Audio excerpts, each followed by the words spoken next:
Russia's invading Ukraine. This story is complicated, but we're going to make it simple. Ukraine is the biggest country in Europe and home to 44 million people. It's right next to Russia and used to be part of the Soviet Union.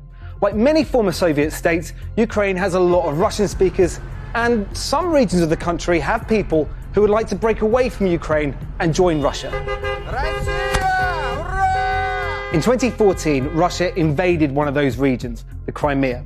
According to Vladimir Putin, Crimea has been part of Russia for the last 8 years, but most other countries disagree and say that Russia has been illegally occupying the region.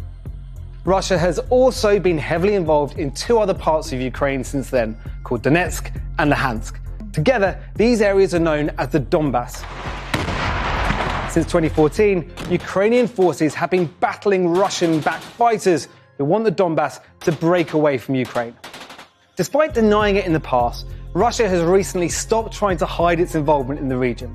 Vladimir Putin said in December that Russian speakers in Donbass are facing genocide at the hands of the Ukrainian government, but there is no evidence of this.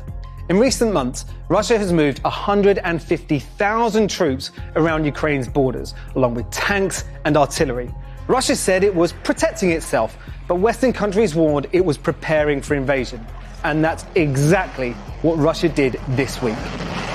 In an angry TV address, Vladimir Putin said that the two Donbass regions were actually independent republics, that they weren't legitimate parts of Ukraine. Украина для нас это не просто соседняя страна. Это неотъемлемая часть нашей собственной истории, культуры, духовного пространства. Just hours later, Russian soldiers entered the regions on a so-called peacekeeping mission.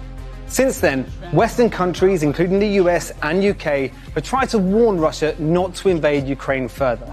They've placed sanctions on some Russian banks and billionaires, hoping to persuade Vladimir Putin that his economy would suffer if he tried to take the rest of Ukraine.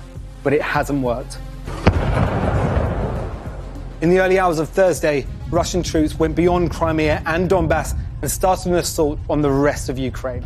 The decision has been condemned around the world. Boris Johnson described it as a catastrophe for our continent. Joe Biden has warned Putin that the world will hold Russia accountable.